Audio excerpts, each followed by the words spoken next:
Hello video diary. Hi guys, how you doing? This is my first video diary in America. I am in America, you guys, and I'm trying not to speak so loud because people are sleeping. My parent is a very light sleeper, so I'm trying to talk really. First of all, America is cold. It's towards the end of winter. Actually, I think it's the beginning of spring. So it's really cold. Today is March. Let me see.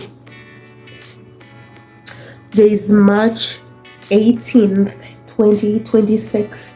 Can you imagine? I began March 1st, 2026 in Uganda, wondering if I'm going to get an opportunity to leave Uganda, wondering if my life would actually change. And I believe it was on, I don't know, I'll put the date in here when I actually got the email. And then I traveled on 13th of March, and here I am in America. Like, my life changed so fast. I'm definitely not as depressed as I used to be when I was living in the village in Kamwanga district. I'm not as depressed. Life is better.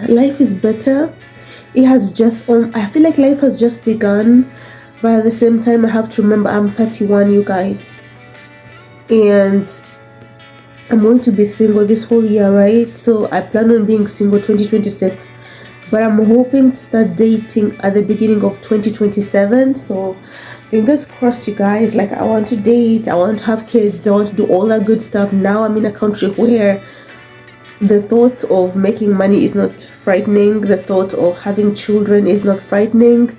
I live in Boston, well, Massachusetts. I'm not exactly in Boston, I'm actually and I'm not supposed to disclose my location, right? Well, I live in Massachusetts. It is a blue state for the most part. It is favorable, it's beautiful, there is lots of culture. I feel like I can see myself, I don't know if I can see myself living here forever, but I'm definitely not thinking of going back to Uganda. Like, when I think about Uganda, I feel sick.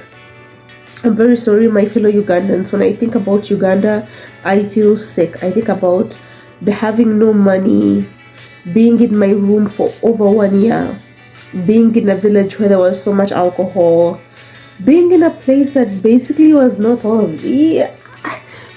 I cannot believe 6 years ago I had an opportunity to be here and I refused to take it. I went back to that shithole.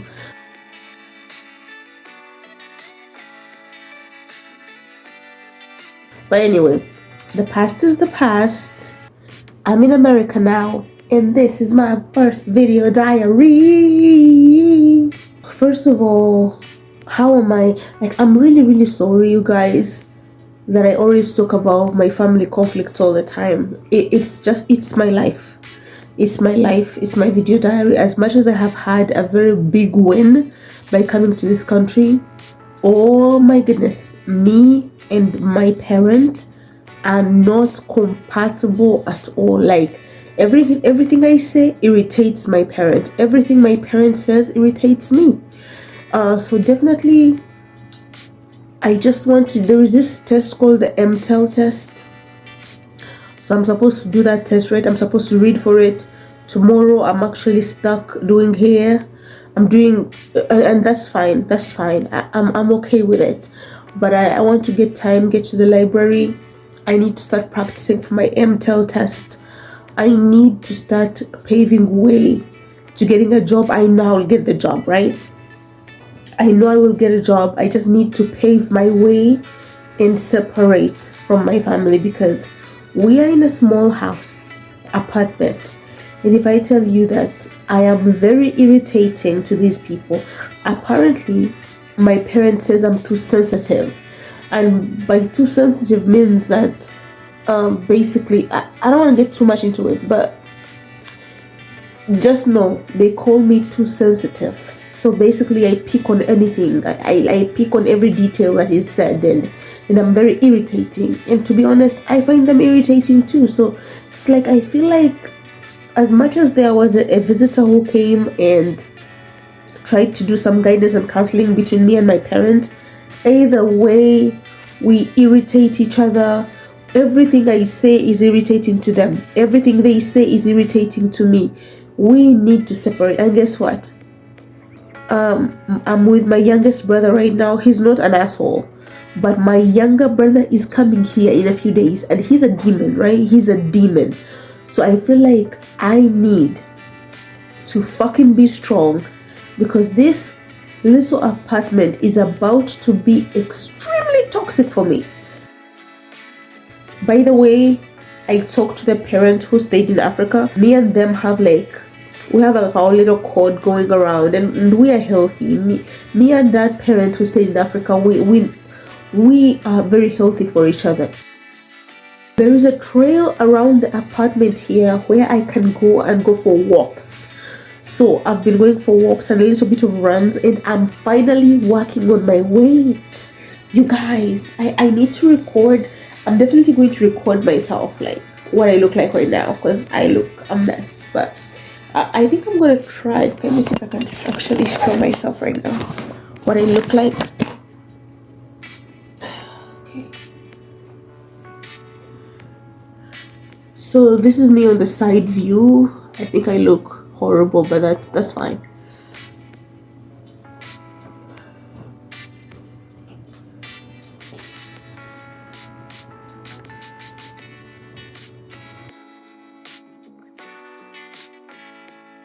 So anyways, I am starting to work on my weight loss, and I know I'm gonna lose the weight because I'm gonna do the running.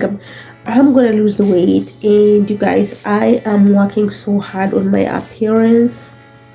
I do my nails, you guys. I just did this, and I'm trying, and I know they don't look perfect. It's literally black with glosses on top of it, right? Pink glosses on top of it. And I know I need to improve, but these are my real nails. And I feel like maybe if I try to do my real nails for a long time, I might skip doing my nails like in the shop. You know what I'm saying? Like the expensive route. But I'm proud of the fact that they don't look ugly to me, okay? They don't look perfect. They definitely look like something I have done myself, but I don't hate them, okay? And they're comfortable because they're short. I don't know. Am I exchanging comfort instead of being more beautiful, like having the long nails? I have no answers right now. I probably should go to the salon and have longer nails. I can't afford it right now, but I don't think this does not look ugly to me, yo. This is not ugly to me. It's not perfect, but it's not ugly.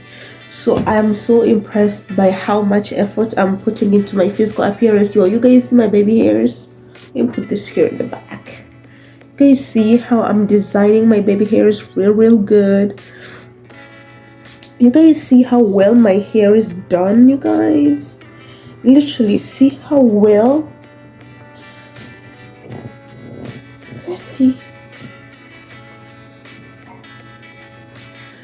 I cut it a little bit, so it's a little bit shorter, but yo, I am so proud of myself. I'm so proud of how I keep myself, and that's another thing when it comes to the conflicts I'm having with the family. It's when I do something good, they don't talk about it. When I do a small wrong thing, I don't even know what I've done wrong since I've been here, but they exaggerate my shortcomings, right? My shortcomings are like made so big, my accomplishments are made so small. Like, I need to separate from this family. As much as my parent wants to stay with me, I want to stay with them, but we keep bickering. I get to a point, I'm starting to play games in this house. When my parent comes here, I go to another room. If they go to that other room, I come to this room. Like, we are playing ping pong in the house, because if we stay in the same space, I'm going to say something irritating, they're going to say something irritating, and it's going to be... And I have a cold.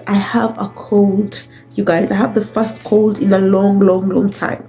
I'm sorry. I'm going to end this video diary with gratitude. I am grateful that I have improved my life. I am so grateful. I cannot believe that this is me.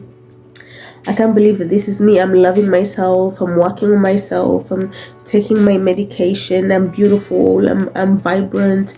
I'm grateful to myself for that. I forgive myself for all my mistakes in the past. Even the ones that are very, very, I'm choking up because I'm about to cry.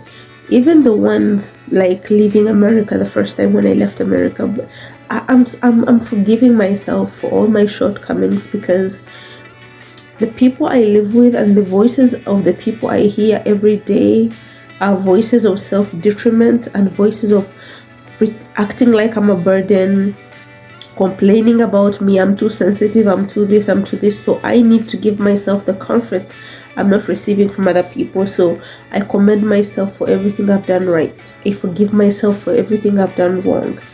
And may I maybe work on controlling my emotions even more, because maybe I'm not emotionally mature enough, because I get irritated. I do get irritated by people.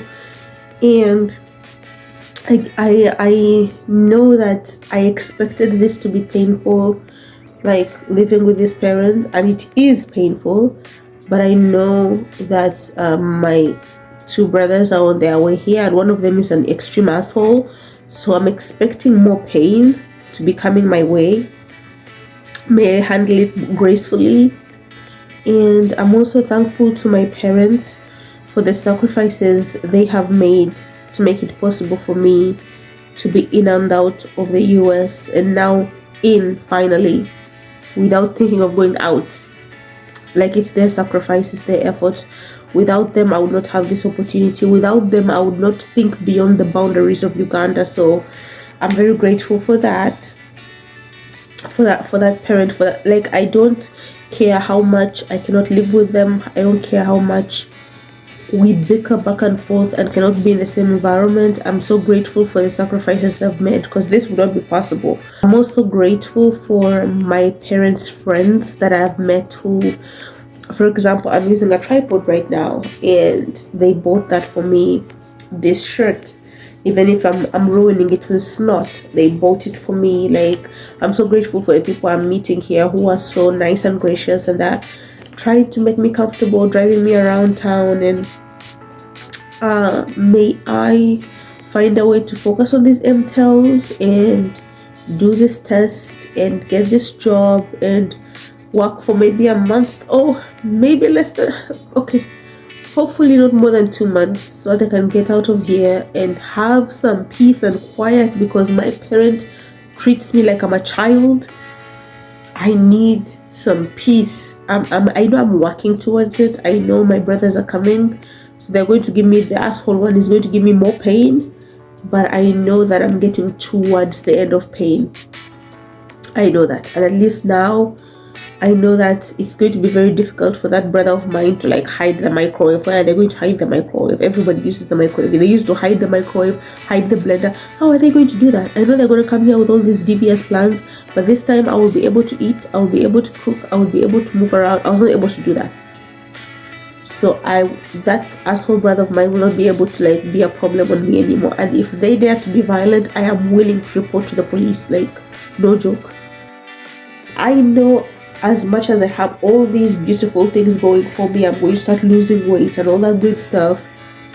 I have to be strong, because although I'm living in pain that is not as much as the pain I had in Uganda, right? This is pain of a dysfunctional narcissistic family. I know that it's going to take a few months. I'll get a job, get the fuck out, and finally, at age 31, almost 32, I will have the opportunity to be an adult. But the reason why I did not become an adult in time is because I refused to get married in Uganda to a bitch-ass nigga who has no money and then be in poverty. I would have become an adult. I would have left my parents' home. I would have gone. I did not leave. I tolerated this pain so I can be here. I tolerated the pain of being treated like a child, bullied by my siblings, so I can be here. So It's okay. This pain is becoming more and more temporary as the days go by. And self-love is becoming more and more permanent as the days go by. I'm closing out this video diary right here. Till the next one. I have a cold, but I'm gonna kiss you regardless.